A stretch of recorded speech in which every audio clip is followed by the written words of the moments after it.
I'm showing you today how to wash and take care of your beautiful wigs. Now, I always start by giving it a good brush while it's dry.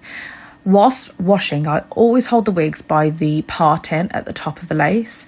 I don't ever swish it through a sink or dunk it in water. I make sure that I always have some sort of free flowing water and hold it in the direction which the hair is flowing. Now, I'm using the Ultimate Wigs shampoo and conditioner, which is absolutely beautiful.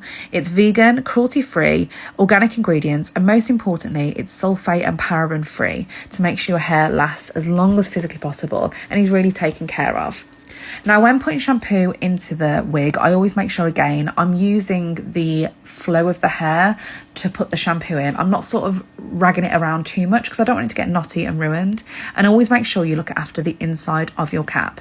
Now, I'm a blusher girl and I always have loads of blusher in and around my lace, which I always want to make sure I'm removing when I'm doing my shampooing process. So again, make sure it's rinsed out really thoroughly. Don't forget the inside of your cap, but keep hold of the top of the wig where the hair flows down. Again, just to stop it getting tangled and you being in any sort of mess at the end of the washing process. I don't tend to use any combs or brushes whilst I'm conditioning and shampooing my wigs. I just use my fingers to sort of keep running through the hair to make sure there's no tangles. But if you're doing it like this, it shouldn't be too tangled anyway. After conditioning, I do let it sit for a couple of minutes just to let that conditioner soak in. Now, remember, with conditioner, you only ever want to put it through the ends of your wigs. You don't want to put it anywhere near the lace or the top because it could ruin the integrity of the wig. Once it's rinsed through thoroughly, again, I try and take as much moisture out as possible. Look at that beautiful clean lace, lush. I then pop it in a towel just to squeeze as much moisture out the wig as possible. Again, I'm not ragging it around, just really nice and gentle, squeezing as much moisture out as possible.